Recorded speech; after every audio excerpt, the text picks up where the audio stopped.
Muito bem, a nossa reportagem se encontra aqui em Brasília e hoje nós vamos conversar com um advogado que faz sucesso aqui na capital federal do Brasil e ele é um souzense. A gente se refere ao Dr. Rodrigo Queiroga, já está aqui há 23 anos, onde aqui tem o seu escritório, tem suas parcerias jurídicas também e tem trabalhado na defesa da sociedade em relação a vários tribunais. Foi candidato, esteve na lista tríplice para concorrer a uma vaga de desembargador do Tribunal Regional Eleitoral, é advogado especialista na área eleitoral, no direito previdenciário também e, logicamente, outras áreas do meio jurídico. Dr. Rodrigo Queiroga, satisfação, tê-lo aqui, ser recebido pelo senhor aqui no seu escritório em Brasília.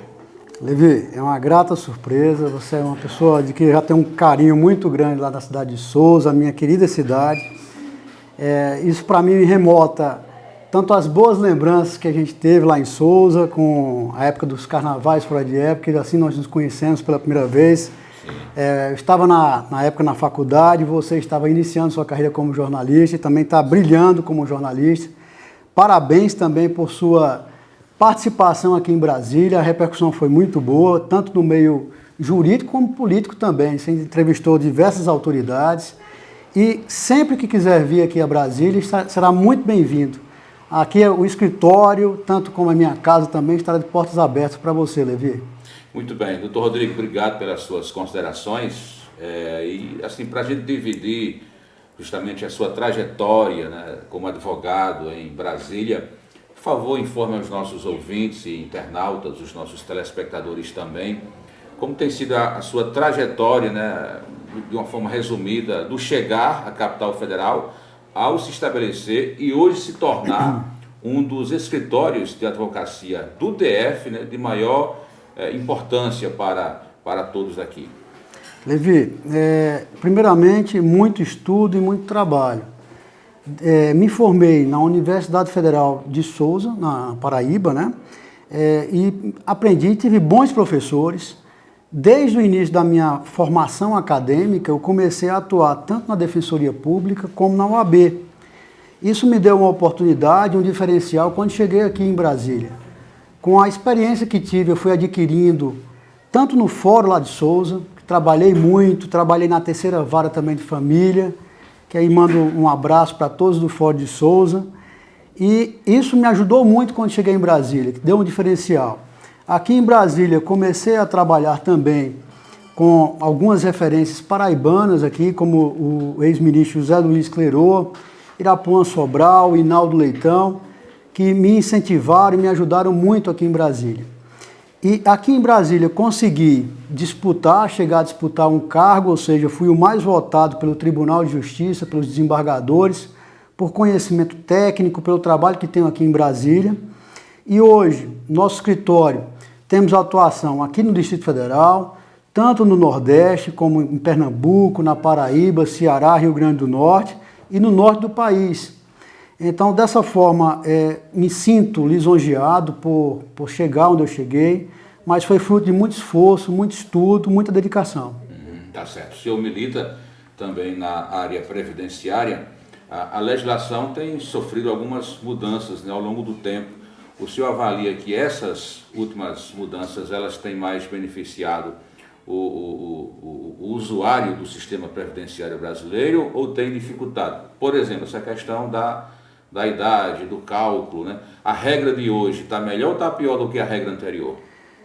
Uma questão previdenciária sempre tem uma evolução, principalmente para restringir alguns benefícios, alguns direitos, mas isso tudo serve para uma correção.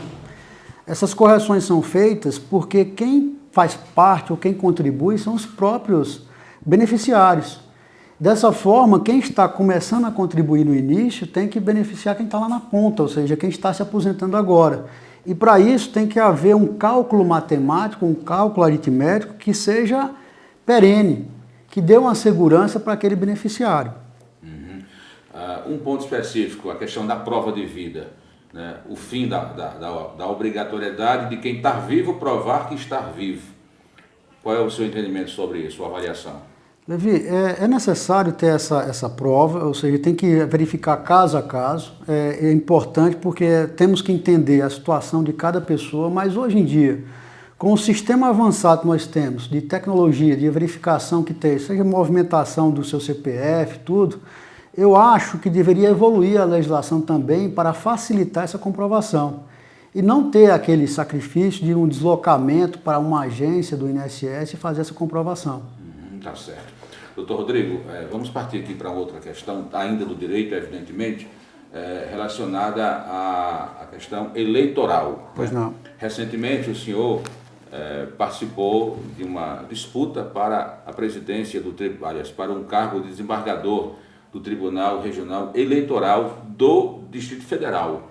Né? E o senhor, como se fala no linguajar popular e no mundo do futebol, bateu na trave, né? O que faltou, doutor Rodrigo, para Souza ter essa representação aqui em Brasília? O Souza, eu até destaco inicialmente que Souza é um polo de grandes profissionais. Sim, sim. Hoje aqui temos o Dimas Gadelha como deputado federal eleito pelo estado do Rio de Janeiro, que está exercendo com uma magnífico o seu mandato, ou seja, o primeiro mandato dele em termos de exercício no seu exercício parlamentar. Temos bons médicos da cidade de Souza também, como alguns colegas, que eu não vou citar nome para não esquecer o nome de ninguém. Mas aqui eu também cheguei através do trabalho, não consegui porque essa deliberação que se tem, que pese ter sido o mais votado pelo Tribunal de Justiça, por uma questão técnica, há também uma deliberação política. E essa deliberação política depende da escolha do presidente da República na época. Então, a escolha que se teve entre os 3 candidatos, que para mim já foi um motivo de orgulho ter escolhido entre os 3 candidatos, o mais votado pelo Tribunal de Justiça, mas ponderou o nome de uma outra pessoa. Isso para a gente serve de incentivo para uma próxima etapa, para uma próxima disputa. Tá certo. Claro que eu não ia aqui desperdiçar essa oportunidade e tratar com o doutor Rodrigo Queiroga, que é especialista também em direito eleitoral, e falar sobre um caso pontual do sertão da Paraíba. O ex-prefeito Chico Mendes, de São José de Piranhas, exerceu o mandato por 2 vezes, renunciou justamente no meio desse mandato, o vice assumiu, e há uma possibilidade dele, agora ele está justamente exercendo o cargo de deputado estadual, né, e há uma possibilidade de no ano que vem, 2024, ele disputar um cargo de prefeito. A legislação, doutor Rodrigo, proíbe ou permite que isso aconteça? Ele pode ser candidato na mesma cidade onde ele exerceu 2 mandatos e hoje está como deputado estadual representando o estado, ou ele só pode disputar esse cargo de prefeito no próximo ano se for em outro município? Veja bem, Levi, é uma situação bem delicada, mas eu falo para você de forma tranquila. Ele foi eleito para exercer o mandato de prefeito no município de São José de Piranhas, não é isso? Isso. Ele chegou a exercer o primeiro mandato e chegou a exercer o segundo mandato também. Correto. E no espaço de tempo, ou na metade do mandato, ele renunciou para disputar o cargo de deputado que foi eleito. Exato. Eu entendo que ele não pode ser candidato na cidade que ele exerceu 2 mandatos de prefeitos. Ou seja, aí sim seria caracterizado o 3º mandato, que é vedado constitucionalmente. E compreendo que ele pode sim ser candidato em uma outra cidade. Não haveria esse problema, porque não seria caracterizado a um mandato ou um candidato de prefeito itinerante.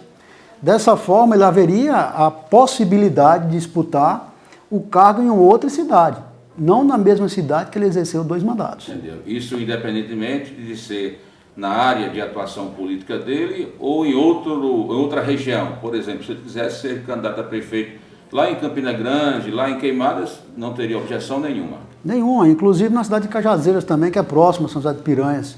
Eu não vejo como objeção ele ser candidato. Ele pode sim disputar um mandato de prefeito nas próximas eleições. Ok, doutor Rodrigo, muito obrigado ao senhor por primeiro nos receber aqui, viu, com muita gentileza, com muita educação, coisas que são peculiares, né, da sua pessoa. Um grande abraço, viu? Nos sentimos aqui muito felizes por estarmos aqui, não só a minha pessoa, mas José Dias Neto, Peterson Santos, que nos acompanham aqui em Brasília. Forte abraço ao senhor e sua mensagem, seu recado para a nossa amada Souza, né? Poxa, mais uma vez eu agradeço, é muito bom revê-lo aqui em Brasília. Parabéns também pelo seu trabalho aqui, sua atuação essa semana, que eu vi que foi bem intensa, bem produtiva também. Ainda não paramos, né? A pauta de vocês foi bem extensa, tentamos uma reunião durante a semana, não deu.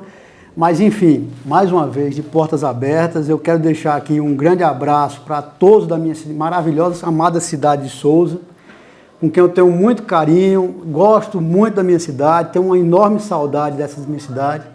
E mando que essa cidade desempenhe, ou seja, cresça, torço pelo crescimento da minha cidade, que ela venha a exercer um papel fundamental no sertão paraibano, que é uma cidade de referência que se tem, seja na área de economia, na área de empresarial, e na área de educação também. Torço muito para que Souza venha a crescer e ser um destaque no sertão paraibano.